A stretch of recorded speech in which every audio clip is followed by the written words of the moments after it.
के लिए इन जांच एजेंसियों का इस तरीके से इस्तेमाल किया जा रहा है। ये कांग्रेस पार्टी का आरोप है और ऐसे आरोप तमाम विपक्षी नेताओं के रहे हैं, लगते रहे हैं। कोर्ट में फटकार सुननी पड़ती है इन जांच एजेंसियों को, लेकिन कोई फर्क नहीं पड़ता है। आज का ये मामला तो अमलेंदु जी बहुत ही हैरान करने वाला है कि कोर्ट ने चार्जशीट को लेने से ही मना कर दिया। कहा ये बेमतलब की चार्जशीट है, अपना भी टाइम बर्बाद कर रहे हो, हमारा भी टाइम बर्बाद कर रहे हो। और फटकार लगाई ईडी को बहुत ज़बरदस्त तरीके से अदालत ने, समीर जी। और जो कहा राहुल रवनी कोर्ट के स्पेशल जज पीसी जो हैं विशाल गोग ने, उन्होंने कहा कि ईडी द्वारा prevention of money laundering act यानी पीएमएलए के तहत दायर शिकायत सुनवाई योग्य नहीं है, क्योंकि ये मामला एक प्राइवेट शिकायत पर आधारित था, ना कि फर्स्ट इन्फॉर्मेशन रिपोर्ट यानी एफआईआर पर आधारित था। ये और उन्होंने ये ईडी की शिकायत को खारिज करते हुए साफ तौर पर कहा कि सेक्शन 3 के तहत परिभाषित और सेक्शन 4 के तहत दंडनीय मनी लॉन्ड्रिंग के अपराध से संबंधित जांच और उसके बाद की अभियोजन शिकायत एफआईआर या एक्ट की अनुसूची में उल्लिखित अपराध के अभाव में सुनवाई योग्य नहीं है। स्पष्ट आदेश है, यानी आपकी ये जो रिपोर्ट में जो चार्जशीट है ये सुनवाई के योग्य है ही नहीं।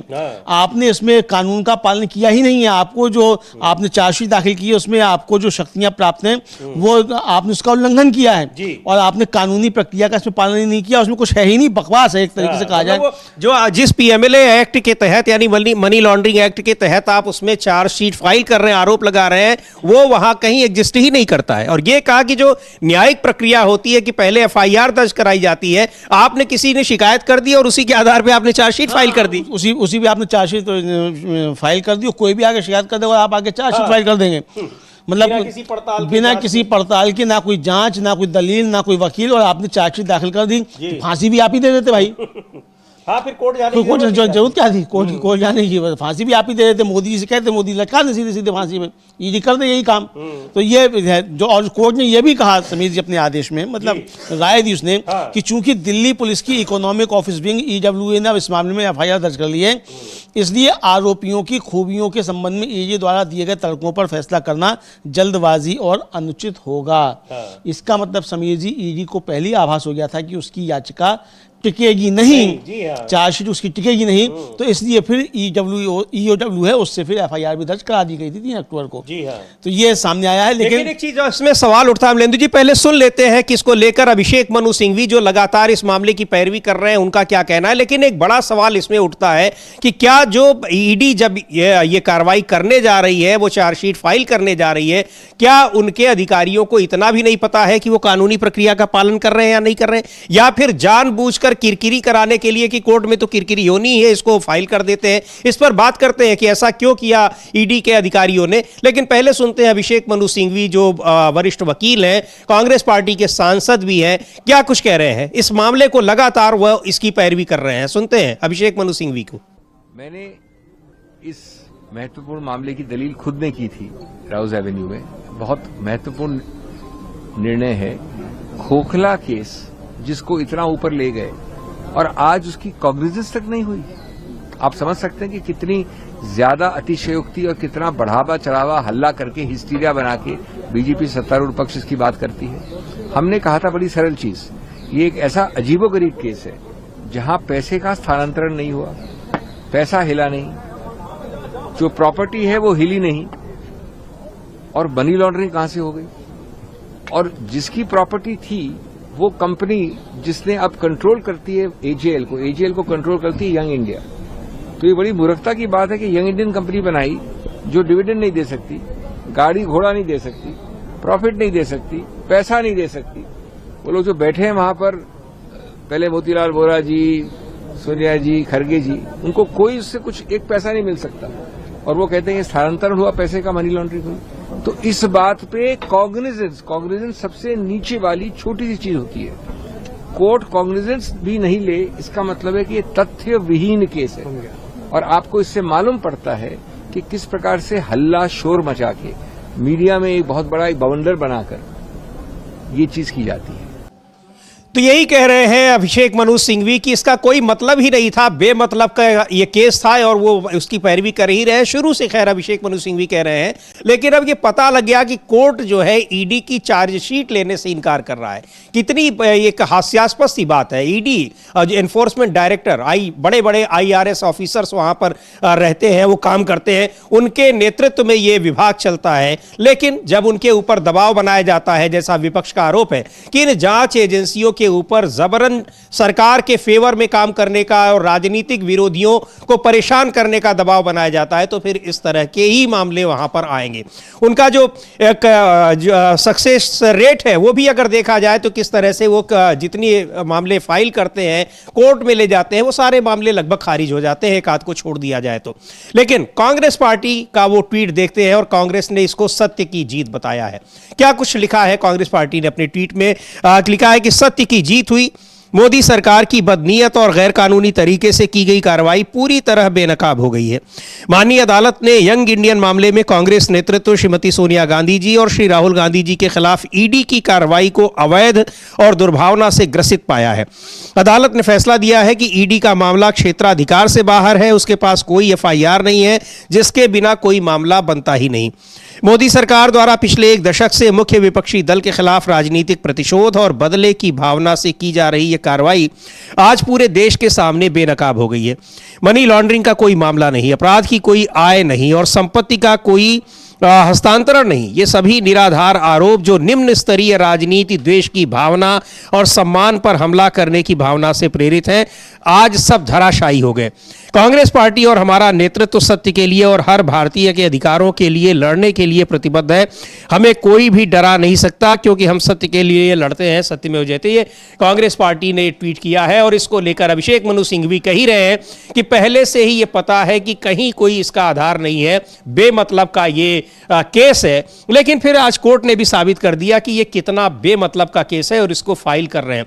अब इसमें अमलेंदु जी इतने सारे अधिकारियों को लगाया गया होगा, उनका भी समय बर्बाद किया हो गया सिर्फ इसलिए कि एक मैसेज दिया जाए, लेकिन कोर्ट ने आखिरकार खारिज कर दिया।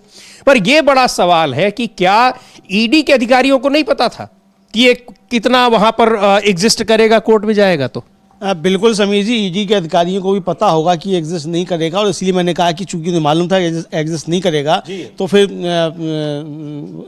एक जो कहा जाता है कि साहब बचाव के लिए एक तरीका जो है पैरेलल जो है कि वो फिर EOW से FIR दर्ज कराई गई दिल्ली पुलिस की।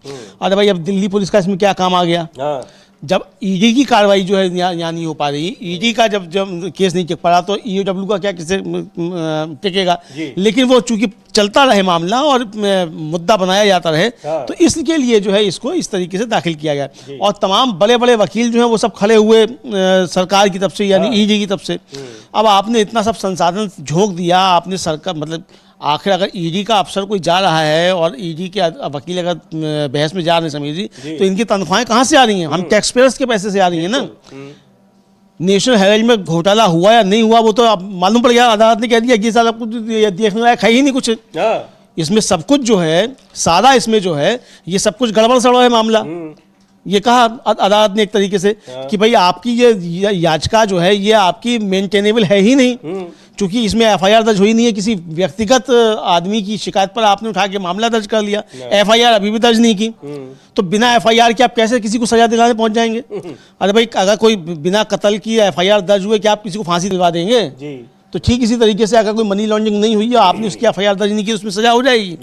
तो ये किस तरीके से कानून का दुरुपयोग, कानूनी प्रक्रिया का दुरुपयोग समीर जी, ये भी सब देखने में आ रहा है। और ये चीज और कि क्षेत्राधिकार से बाहर जाकर, यानी ये एजेंसियां अब अपने क्षेत्राधिकार से भी बाहर जा रही हैं। उधर चुनाव आयोग जा ही रहा है, अभी हम लोग उस पर भी चर्चा करेंगे। एक नया मामला आया है कि किस तरह से उसने अपने अधिकार का दुरुपयोग किया है। वो अधिकार का दुरुपयोग क्या, वो अधिकार ही उसको नहीं है जो उसने काम किया है। और यहां देख रहे हैं कि ईडी को कह रही है कोर्ट की आप क्या कर रहे हो, या तो आपको अधिकार ही नहीं है जो आप कर रहे हैं।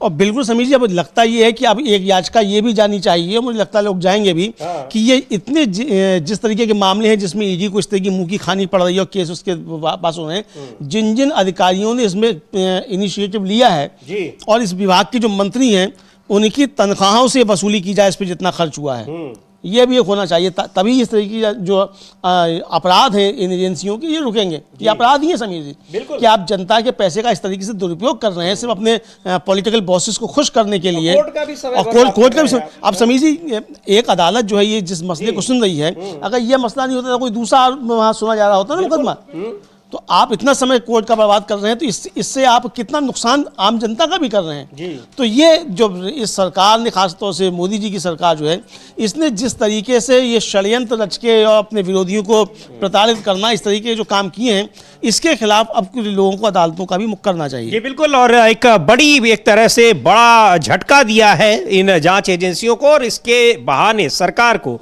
कि आप क्या कर रहे हैं। इस तरह से राजनीतिक दुर्भावना से काम नहीं होता है। पता नहीं सरकार को समझ में आएगा, इन जांच एजेंसियों को समझ में आएगा कि नहीं आएगा, क्योंकि फटकार तो न जाने कितनी बार लग चुकी है अमलेंदु जी, चाहे वो हेमंत सोरेन का मामला हो, अरविंद केजरीवाल का मामला हो, मनीष सिसोदिया का मामला हो, लेकिन इन जांच एजेंसियों पर कोई फर्क नहीं पड़ रहा है। हालांकि ऐसा लगा था कि अब शायद कुछ सुधार हो, लेकिन जिस तरह से ये नेशनल हेराल्ड का मामला है, इसको जबरन अदालत में ले जाने और इसको लंबा खींचने की कोशिश की गई और अदालत ने उसको खारिज कर दिया। वो अब दिखा रहा है कि क्या जांच एजेंसियों के ऊपर किसका दबाव है और क्यों ये दबाव है। कांग्रेस पार्टी की प्रवक्ता है सुप्रिया श्रीनेत, उन्होंने भी एक ट्वीट किया है और यही लिखा है कि आखिर पता लग गया कि सरकार, ये जांच एजेंसियां सरकार के दबाव में क्या कर रही हैं, और सिर्फ एक मैसेज देने के लिए कि यहां पर विरोधी पार्टियों को परेशान करने के लिए वो जनता के टैक्स पेयर्स का इतना संसाधन नष्ट कर रही हैं। लिखती हैं सुप्रिया श्रीनेत कि आज सत्य की जीत हुई है। पिछले 10 साल से श्रीमती सोनिया गांधी जी और श्री राहुल गांधी जी के खिलाफ मोदी सरकार की बदले की राजनीति और गैर कानूनी तरीके से की गई कार्रवाई आज पूरी तरह से बेनकाब हो गई है। माननीय अदालत ने यंग इंडियन मामले में सोनिया जी और राहुल जी के खिलाफ ईडी की कार्रवाई को अवैध और दुर्भावना से प्रेरित बताया है। ये वही बात इन्होंने भी कहा है अमलेंदु जी, जो कांग्रेस पार्टी ने अपने आधिकारिक ट्वीट में कहा है। तो कुल मिलाकर ये मसला ये है कि इन जांच एजेंसियां बार बार बेनकाब हो रही हैं, लेकिन बार बार उसी तरह के काम कर रही हैं। इनकी कार्यशैली में भी कोई बदलाव नहीं आ रहा है। पर इस मामले में अभी हालांकि ये पड़ताल की जाएगी, सरकार की फटकार इनको भी लगेगी कि आप कैसा केस बनाकर ले गए कि उसको अदालत ने देखने से ही मना कर दिया। पर यह भी सवाल उठता है कि किन लोगों ने इस केस को बनाया था और उनको क्या पता नहीं था कि अदालत में जाते ही ये बाहर आ जाएगा, यानी सिर मुड़ाते ही ओले पड़ जाएंगे। बिल्कुल समीर जी, ये इस पे ध्यान रखना चाहिए था। अगर आपको वास्तव में आपकी जांच कर रहे थे और आपकी जांच किसी निष्कर्ष पे अगर पहुंच रही थी, तो फिर आपको उस पर पूरी तरीके से काम करना चाहिए था। आपको इस तरीके से मुंह की वहाँ नहीं खानी चाहिए थी जिस तरीके की आपने अदालत में जाकर मुंह की खाई है।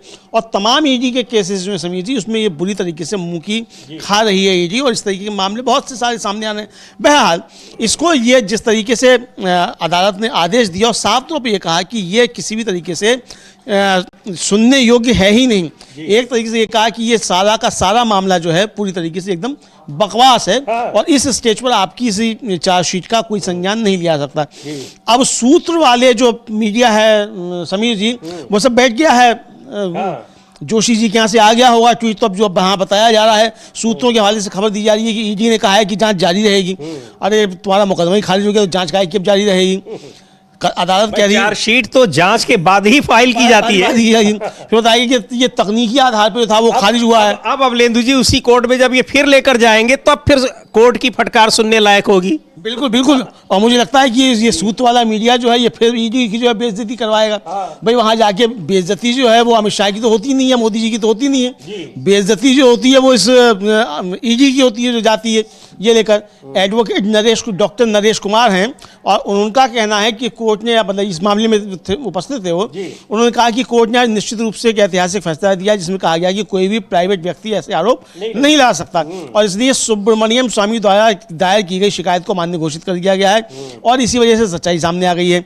कई तर्क में उन तर्कों में नहीं जाऊंगा, लेकिन आज एक ऐतिहासिक दिन है क्योंकि कोर्ट ने कहा है कि वह किसी प्राइवेट व्यक्ति द्वारा कांग्रेस के नेताओं के खिलाफ दायर की गई झूठी मनगढ़ंत शिकायत के बारे में किसी भी प्राइवेट व्यक्ति की बात नहीं सुनेगा। हम लोग सुन भी सकते हैं समीर जी। बिल्कुल सुनते हैं। वो डॉक्टर नरेश कुमार एडवोकेट हैं, वो वहां पर मौजूद थे उस समय जब कोर्ट ने ये फैसला दिया और ये फटकार लगाई ईडी को कि वो बिना किसी न्यायिक प्रक्रिया के, कानूनी प्रक्रिया के, बिना किसी एफआईआर के किसी एक प्राइवेट व्यक्ति की शिकायत के आधार पर चार्जशीट फाइल कर रही है। क्या कर रही है ईडी? सुनते हैं डॉक्टर नरेश कुमार को। देखिए, निश्चित तौर पर आज कोर्ट ने एक बहुत ऐतिहासिक फैसला दिया है कि कोई भी प्राइवेट आदमी किसी के ऊपर इस तरह के लांछन नहीं लगा सकता, और इसलिए उसको जो सुब्रमण्यम स्वामी ने जो कंप्लेंट की थी उसको नल एंड वाइड माना है, और इसके लिए ढोल की पोल खुली है, यही मैं कहना चाह रहा हूँ। सर, कोर्ट ने अपनी जो ऑरल जो प्रोनाउंसमेंट था उसमें कहा कि सीबीआई ने इस मामले में कोई भी केस दर्ज नहीं करा, इस वजह से ईडी को जो है कंप्लेंट के आधार पर अपना प्रोसिक्यूशन स्टार्ट करना पड़ा।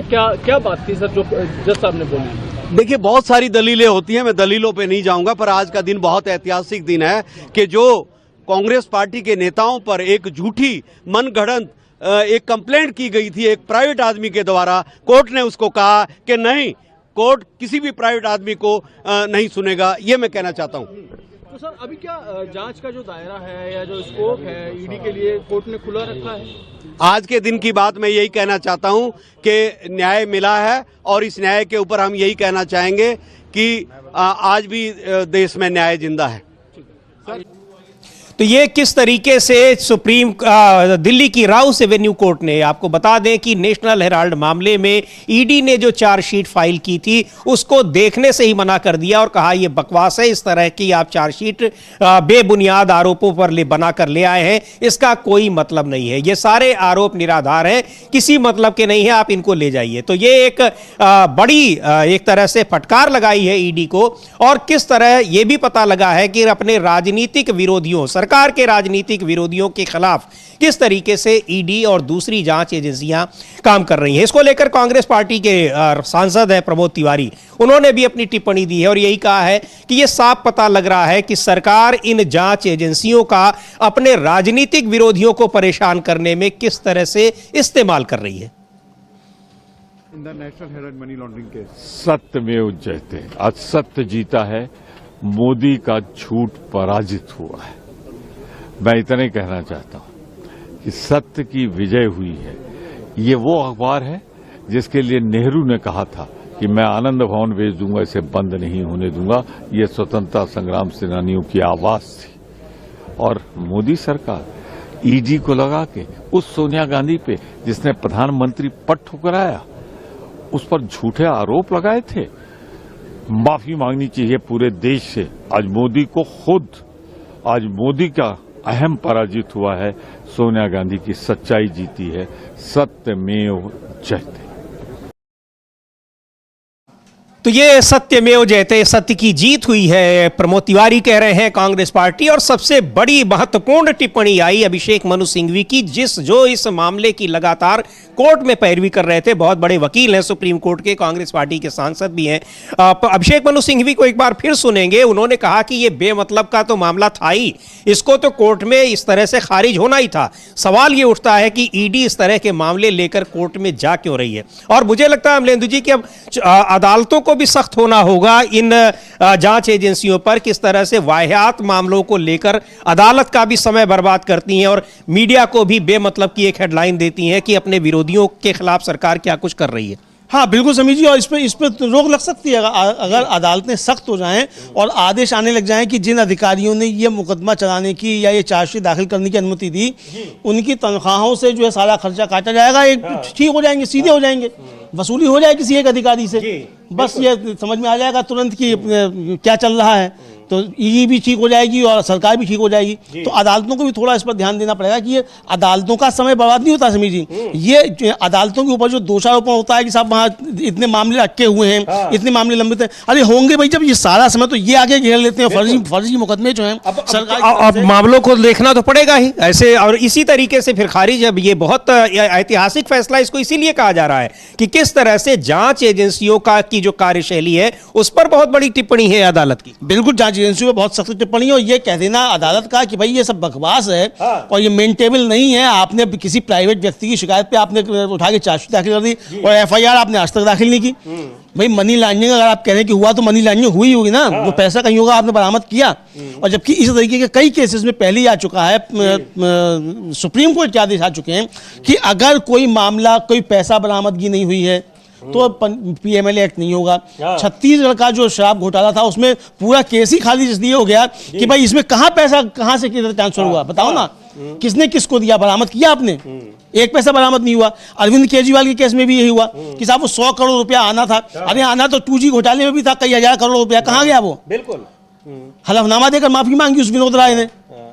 तो ये तो इस तरीके से, तो जैसे उस विनोद राय ने हलफनामा देकर माफी मांगी, इसी तरीके से ये अमित शाह या राजनाथ सिंह या जो भी रहे हो जिन्होंने ये मुकदमा आगे चलाने की अनुमति दी, उनको भी अगर इसी तरीके से किया है, मुझे लगता है कांग्रेस जाए अदालत में और कहे कि ये जिन अधिकारियों ने मुकदमा चलाने की अनुमति दी और जिन मंत्री से ये इनको मिला, उनके खिलाफ जो अब कांग्रेस जाए अदालत की, इनकी तनख्वाहों से वसूली की जाए, ठीक हो जाएगा सब। जी बिल्कुल, और यही कह रहे हैं अभिषेक मनु सिंघवी कि हम शुरू से इस बात को कह रहे हैं कि इस केस में कोई दम नहीं है, अदालत में जाकर ये खारिज हो जाएगा, और आखिरकार वही हुआ, अदालत में पहुंच भी नहीं पाया ठीक से। इसको तो यही कहेंगे। सुनते एक बार अभिषेक मनु सिंघवी ने क्या कहा है, किस तरह से, कि इसको तो शुरुआत से ही इस मामले में कोई दमखम नहीं था। मैंने इस महत्वपूर्ण मामले की दलील खुद ने की थी राउज एवेन्यू में। बहुत महत्वपूर्ण निर्णय है, खोखला केस जिसको इतना ऊपर ले गए और आज उसकी कॉग्निजेंस तक नहीं हुई। आप समझ सकते हैं कि कितनी ज्यादा अतिशयोक्ति और कितना बढ़ावा चढ़ावा हल्ला करके हिस्टीरिया बना के बीजेपी सत्तारूढ़ पक्ष इसकी बात करती है। हमने कहा था बड़ी सरल चीज, ये एक ऐसा अजीबोगरीब केस है जहां पैसे का स्थानांतरण नहीं हुआ, पैसा हिला नहीं, जो प्रॉपर्टी है वो हिली नहीं, और मनी लॉन्ड्रिंग कहां से हो गई, और जिसकी प्रॉपर्टी थी वो कंपनी जिसने अब कंट्रोल करती है एजेएल को कंट्रोल करती है यंग इंडिया। तो ये बड़ी मूर्खता की बात है कि यंग इंडियन कंपनी बनाई जो डिविडेंड नहीं दे सकती, गाड़ी घोड़ा नहीं दे सकती, प्रॉफिट नहीं दे सकती, पैसा नहीं दे सकती। वो लोग जो बैठे हैं वहां पर, पहले मोतीलाल वोरा जी, सोनिया जी, खड़गे जी, उनको कोई उससे कुछ एक पैसा नहीं मिल सकता, और वो कहते हैं स्थानांतरण हुआ पैसे का, मनी लॉन्ड्रिंग हुई। तो इस बात पे कॉग्निजेंस सबसे नीचे वाली छोटी सी चीज होती है। कोर्ट कॉग्निजेंस भी नहीं ले, इसका मतलब है कि ये तथ्य विहीन केस है, और आपको इससे मालूम पड़ता है कि किस प्रकार से हल्ला शोर मचा के मीडिया में एक बहुत बड़ा एक बवंडर बनाकर ये चीज की जाती है। I will be very brief in English. तो यह है कि कोर्ट कॉग्निजेंस यानी संज्ञान लेती है। कई बार तो कोर्ट खुद से संज्ञान लेती है अगर कोई गंभीर मामला होता है। यहां ईडी जैसी जांच एजेंसी लेकर जा रही है कोर्ट के पास, लेकिन कोर्ट ने संज्ञान लेने से मना कर दिया और कहा कि हम इसका संज्ञान भी नहीं ले रहे हैं। संज्ञान लेने लायक भी ये मामला नहीं है। अमलेंदु जी, ये कितनी बड़ी बेइज्जती है जांच एजेंसी ईडी, इतनी बड़ी एजेंसी है, इसमें बड़े बड़े अधिकारी इसमें होते हैं और ईडी का जो बहुत वरिष्ठ ऑफिसर्स इसमें डिप्यूट होते हैं। कितना बड़ा विभाग है सरकार का, लेकिन वहां उसको किस तरीके से बेइज्जती सहनी पड़ रही है कोर्ट में।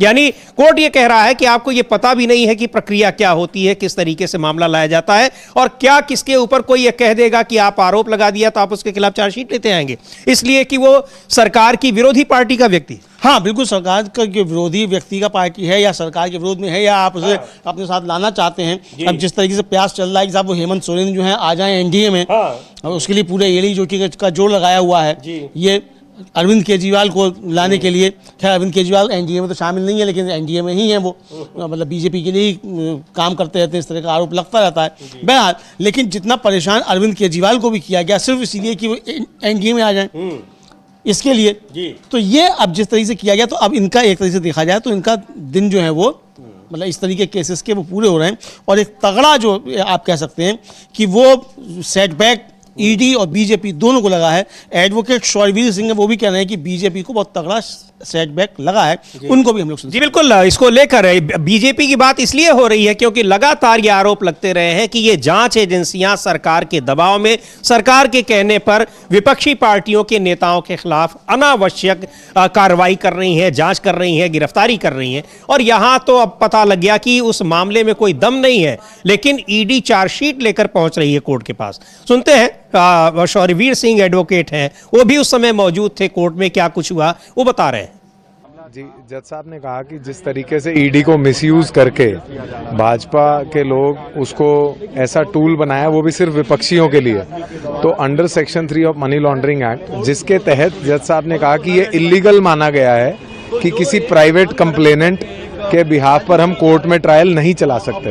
तो इसीलिए जज साहब ने कॉग्निजेंस नहीं लिया और फर्दर ईडी को ऑर्डर्स किए हैं कि ईडी अकेले ही क्यों इस केस पे इन्होंने कार्रवाई की, सीबीआई और तमाम डिपार्टमेंट्स हैं जिन लोगों ने इस पर कोई एफआईआर नहीं की, तो ये बेबुनियाद और बेसलेस माना गया।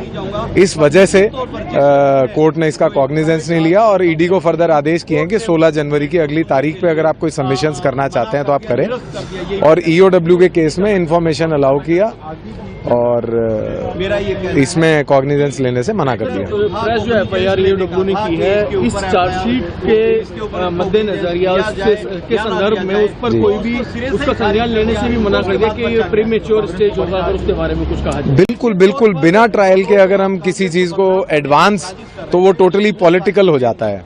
तो ये एक पॉलिटिकल केस के तहत इसको देखा गया और प्राइवेट कंप्लेनेंट को इलीगल माना गया under section 3 of money laundering act कि इस पर केस में मतलब इस केस में कोई दम ही नहीं बचा। It was totally baseless. तो ये टोटली बेसलेस है और ये कह रहे हैं कि इसको एक पॉलिटिकल केस की तरह कोर्ट ने लिया अमलेंदु जी, कि ये राजनीतिक विद्वेष की वजह से ये मामला कोर्ट में लाया जा रहा है, इसलिए इसको देखने से भी मना कर दिया। हालांकि जो ये उसका वजह ये बताई कि इस पे ना तो कोई एफआईआर है ना कुछ है प्रॉपर, यानी शिकायत उसकी नहीं है जो वैध तरीका होता है शिकायत का। किसी व्यक्ति ने शिकायत की और आप चार्जशीट लेकर आ गए, कितनी हास्यास्पद सी बात है। लेकिन बड़ा सवाल यह है कि इन जांच एजेंसियों को यह सब करना क्यों पड़ रहा है। अपने आप तो ये नहीं करेंगे क्योंकि बहुत पढ़े लिखे लोग वहां पर होते हैं, कानून के जानकार होते हैं और कम से कम जो पीएमएलए एक्ट जैसी कानूनी जानकारी तो उनके पास होती ही है। वो इस तरह से इतना कमजोर केस लेकर कोर्ट के पास नहीं जाएंगे। आखिर ये दबाव उनके ऊपर किसका है, किस दबाव में उनको ये काम करना पड़ रहा है, बड़ा सवाल है। या फिर ईडी में कुछ लोग ऐसे हैं जो जानबूझकर इस तरह से कर रहे हैं क्योंकि उनके ऊपर इतने दबाव है राजनीतिक, अपने विरोधियों, सरकार के राजनीतिक विरोधियों के खिलाफ कार्रवाई करने के, कि जानबूझकर वो ऐसे मामले ले जा रहे हैं कि कोर्ट में सरकार की किरकिरी हो। ईडी की किरकिरी हो रही है, इसका मतलब सरकार की किरकिरी। बिल्कुल समीर जी, इसका मतलब समीर जी साफ है, जैसा आपने भी कहा कि ईडी के ऊपर अपने पॉलिटिकल बॉसेस के दबाव इतने अधिक हैं कि कुछ ना कुछ करो। अब जैसा राहुल गांधी गए थे चुनाव जीतने के बाद, केरल गए थे और वहां से उन्होंने आधी रात में ट्वीट किया कि मुझे ईडी के सोर्स से पता चला है कि ये कल मुझको गिरफ्तार करेंगे, और उसके बाद हड़कंप मच गया एकदम बुरी तरीके से और फिर वो वापस लेना पड़ा। तो यानी कहीं ना कुछ था। राहुल गांधी को रात में किसी ने सिस्टम से बताया।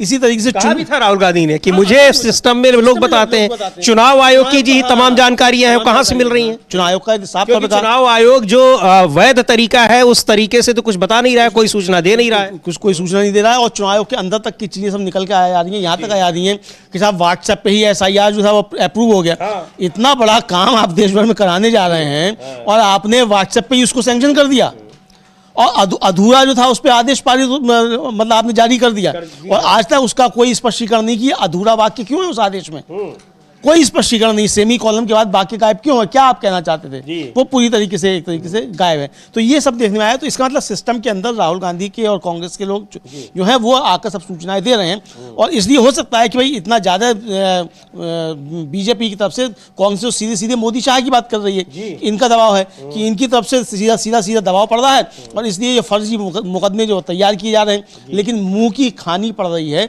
ये समझ में आ रहा है समीर जी। जी बिल्कुल। किस तरीके से आज दिल्ली की राउज एवेन्यू कोर्ट ने ईडी की नेशनल हेराल्ड मामले में जो ईडी ने चार्जशीट फाइल की उसको संज्ञान लेने से ही, देखने से ही मना कर दिया और एक बड़ा झटका लगा है प्रवर्तन निदेशालय को, क्योंकि ये मामला लगातार पिछले काफी समय से खींचता चला जा रहा है।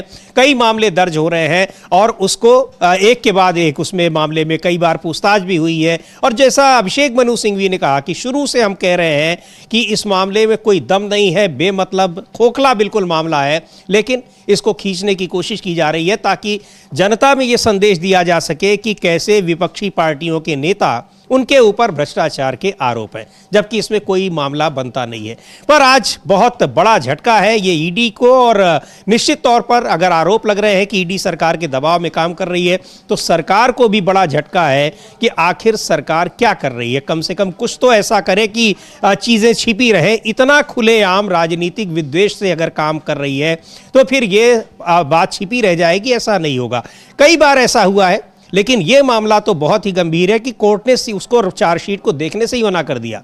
कि ये बिल्कुल बेमतलब है, बेदम है, इस तरह की चार्जशीट को कोर्ट में लाने का कोई मतलब नहीं है। बड़ा झटका तो है, लेकिन समझ में कितना आएगा ये देखने वाली बात होगी। और कांग्रेस पार्टी ने इसको सत्य की जीत बताया है। कांग्रेस पार्टी जाहिर सी बात है कि खुशी होगी। और एक बार संसद की कार्यवाही भी चल रही है, उसको भी हम आपको बताएंगे वहाँ क्या कुछ हो रहा है। लेकिन मसला ये बड़ा है अमलेदु जी, कोर्ट की ये फटकार जो है बड़ी गंभीर है। बिल्कुल समीर जी, कोर्ट की ये फटकार बहुत बड़ी है और एक तरीके से देखा जाए कि बड़ा ज़बरदस्त तरीके से फटकार लगी है ईडी को, और बैक फुट पर बीजेपी और ईडी जो है वो सब नज़र आ रहे हैं। जी बिल्कुल। और ये मामला अमलेदु जी अब चल रहा, अब संसद चल रही है, निश्चित तौर पे उसमें भी उठेगा, कई बार उठ चुका है कि कैसे जांच एजेंसियों का दुरुपयोग हो रहा है। एक बार रुक करते हैं लोकसभा का, क्या कुछ वहाँ चल रहा है। दिया जाता था, आज वो अधिकार कमजोर किया जा रहा है। सर आखिर बात है, एक मिनट, जब आप इस पे पूरी डिटेल चर्चा हो तो आप डिटेल बोलना, इस पे आपकी पार्टी शुरुआत है सर, अभी एक शुरुआत है। सर जो हमारे संविधान की जो मूल भावना है कि हर एक व्यक्ति के हाथों में शक्ति होनी चाहिए, वही मूल भावना पंचायती राज में है। और उस मूल भावना के विरोध है ये जो अधिनियम, जो ये विधेयक आ रहा है। सर इस विधेयक के जो प्रबंधन है, जिससे रोजगार का जो अधिकार है, कानूनी अधिकार है, वो कमजोर हो रहा है, वो हमारे संविधान के विपरीत है। सर ये हमारे इसी सदन ने ये कानून बनाया और इसी सदन ने ये अधिकार जनता को दिया है। ओके सर एक और है सर, महात्मा गांधी मनरेगा में 90% अनुदान केंद्र से आता था। इस विधेयक द्वारा ज्यादातर प्रदेशों में अब 60% आएगा, इसको घटाया गया है। ओके सर इससे प्रदेशों की अर्थव्यवस्था पर बहुत भार होगी, और खास तौर से ये वे प्रदेश जिनकी अर्थव्यवस्था पहले से ही केंद्र की ओर से जीएसटी के बकाये के इंतजार में है। ओके माननीय सदस्य, हो गया। सर इस विधेयक द्वारा केंद्र का नियंत्रण बढ़ाया जा रहा है और जिम्मेदारी घटाई जा रही है। सर जो 100 दिन का अधिकार आपने 125 करने की बात की है, लेकिन इसमें वेतन की बढ़ोतरी, आपकी जो मजदूरी की बढ़ोतरी है, इसकी कोई बात नहीं है। माननीय सदस्यों, सर ये सही बात है कि अभी तक जो बकाया है वो ही पूरा नहीं हुआ है। माननीय सदस्य गणों, मैं आपसे सर आखिरी बात ये है सर कि हर योजना का नाम बदलने की जो सनक है, ये समझ में नहीं आती है। सर जब ये किया जाता है तो सरकार केंद्र को पैसे खर्चने पड़ते हैं। माननीय सदस्यों, मैं आपसे आग्रह करता हूं, ये सर आप पोस्टर रख दे नीचे। ये रख दूं? नहीं, आप पीछे वाले माननीय सदस्य, आप 72 में नियम में विरोध कर दें आप। सर आखिरी पॉइंट है कि बिना चर्चा के, बिना इस सदन की सलाह लिए इस तरह से जल्दी में विधेयक को पास नहीं होना चाहिए। सर ये विधेयक वापस लिया जाना चाहिए। इसके बदले में सरकार को एक नया विधेयक पेश करना चाहिए। खत्म करूं, महात्मा गांधी जी मेरे परिवार के नहीं थे, लेकिन मेरे परिवार जैसे ही हैं, और इस पूरे देश की यही भावना है सर। सर इस पूरे देश की यही भावना है। माननीय सर आखिरी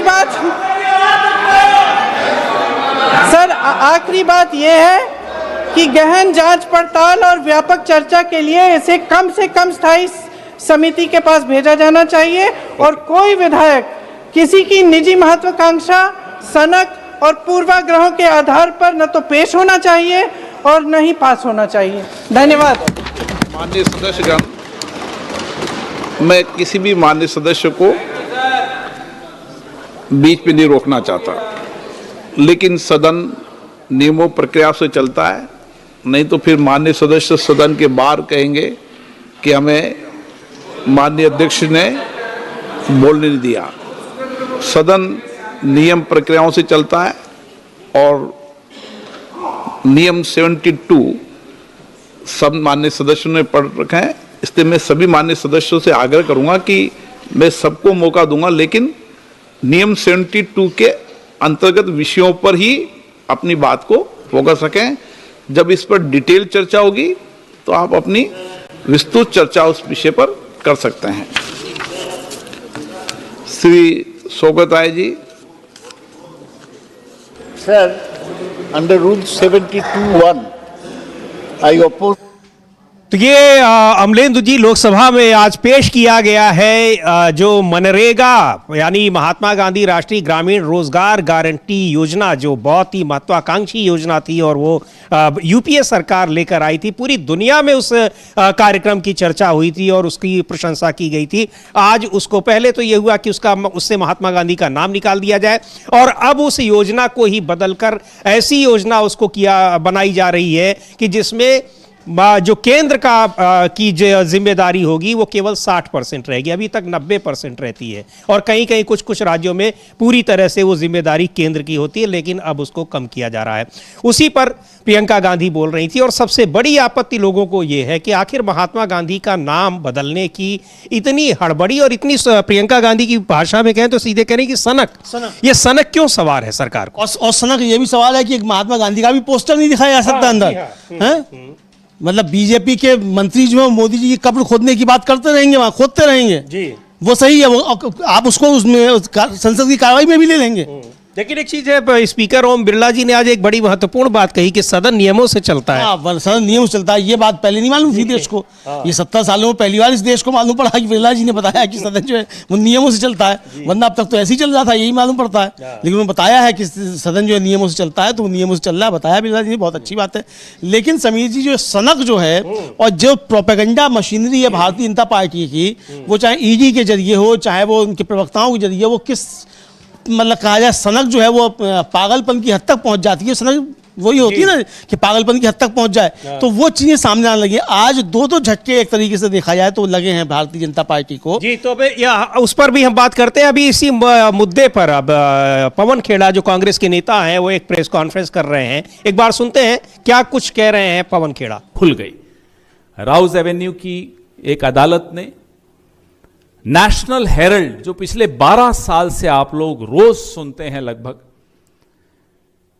का जो केस जो ईडी ने एक फर्जी केस बनाया था, आज ईडी के उस केस का संज्ञान लेने से इनकार कर दिया। The court has refused to take cognizance of the ED's case on National Herald against Mrs Sonia Gandhi, against Mr Rahul Gandhi and others. ये साजिश क्या थी, ये साजिश क्यों थी, ये साजिश किसने रची? मैंने आपको बता दिया, गैंग्स ऑफ गांधीनगर। ये क्यों रची? आपने देखा आज से 3 दिन पहले, 2 दिन पहले रामलीला मैदान में लाखों लोग इकट्ठे हुए। आपने देखा कि राहुल गांधी बड़ी मुस्तैदी से, बड़ी निडरता से लोकतांत्रिक मूल्यों की रक्षा करने के लिए हमेशा सड़क पर होते हैं, हमेशा आवाज उठा रहे होते हैं। आपने देखा कि इस देश का संविधान और इस देश का लोकतंत्र तबाही होने की कगार पर है। अगर उसको कोई रोक कर खड़ा है तो वो राहुल गांधी है, वो कांग्रेस पार्टी है। ये साजिश इसलिए रची जा रही है कि कैसे राहुल गांधी को हतोत्साहित,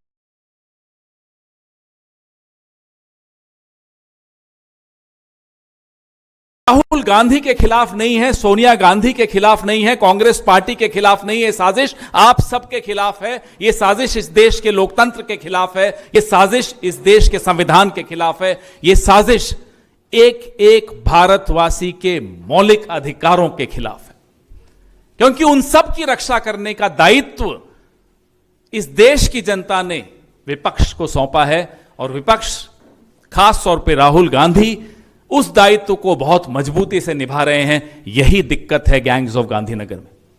इनके जहन में अगर कुछ दिक्कत है तो वो यही है। ये साजिश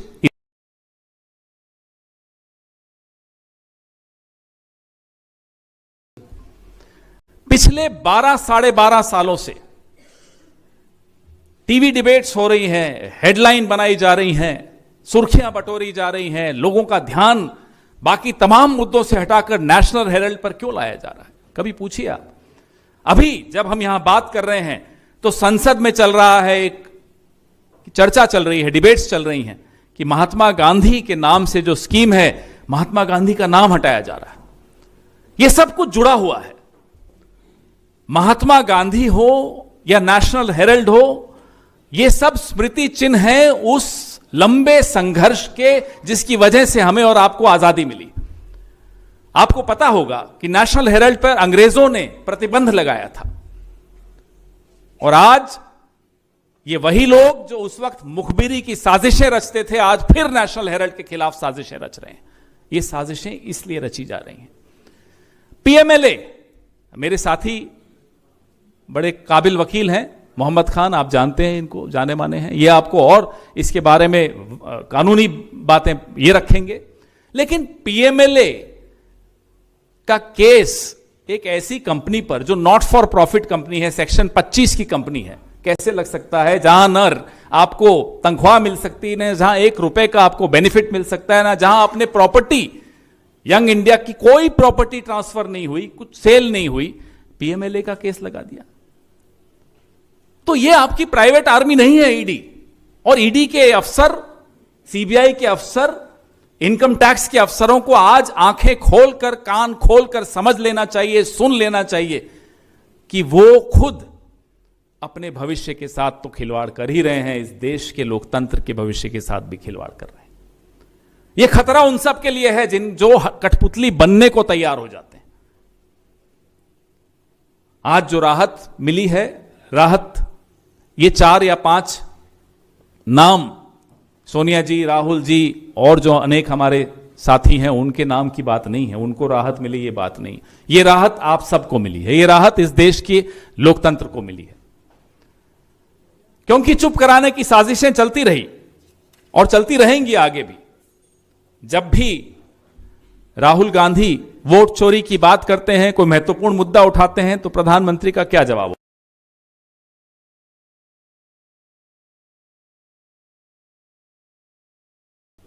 अरे साहब, ये मुद्दे हैं, वोट चोरी मुद्दा है, जो आप इस देश की संपत्ति को बेच रहे हैं अपने दोस्तों को, यह मुद्दा है।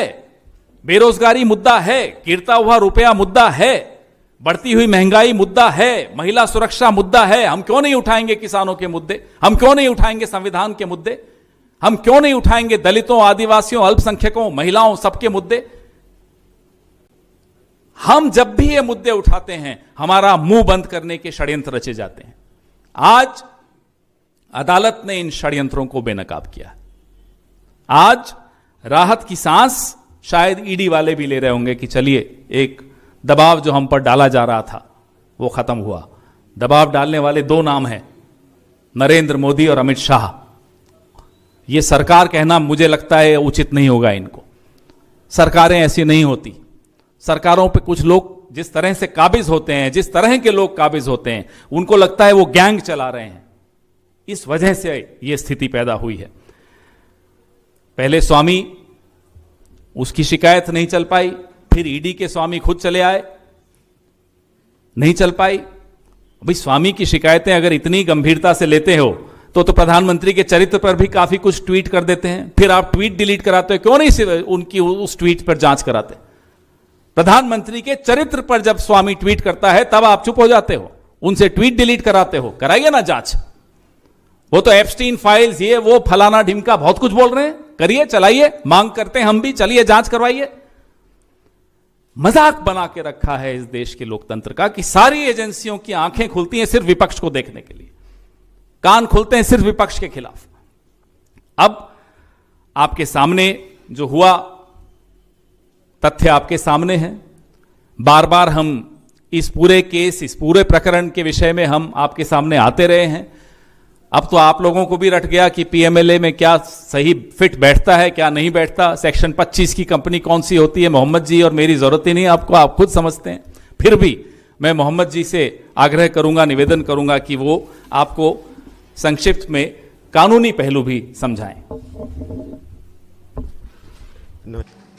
तो ये किस तरीके से जो कोर्ट ने नेशनल हेराल्ड मामले में फटकार लगाई है जबरदस्त, उस पर पवन खेड़ा कह रहे थे। और बहुत महत्वपूर्ण बात उन्होंने कही कि पूरी सरकार को भी दोषी नहीं ठहरा रहा है, सरकार तो यहाँ केवल 2 ही लोग चला रहे हैं, बाकायदा वो नाम लेकर इस बात को कहते हैं। लेकिन अमलेंदु जी, डॉक्टर सुब्रमण्यम स्वामी की शिकायत पर ये ईडी इस मामले को ले गई कोर्ट में, जिसकी वजह से उसको इतनी बड़ी फटकार सुननी पड़ी।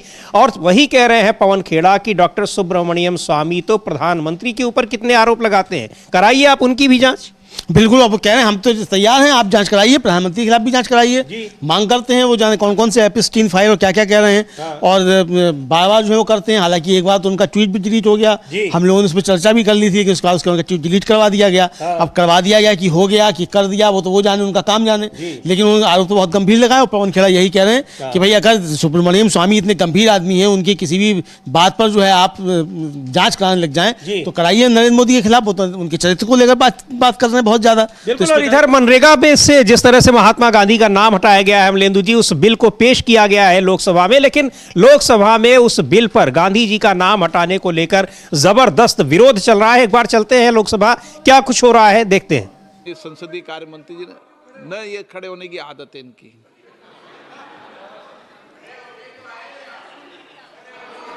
अब मेरा मानना है कि सभी दल के लोगों का 1-1 मिनट में विचार आ जाए, ठीक है ना। कोई दल वक्त में भी हमने कोशिश की थी, लेकिन उसके बाद माननीय मंत्री जी भी बहुत तेजी से आज तो संक्षिप्त में बोलेंगे, फिर तो लंबा बोलेंगे बाद में, तो पर बोलेंगे अभी भी। Venugopal ji. Sir, thank you very much for, sir, I rise to object this bill.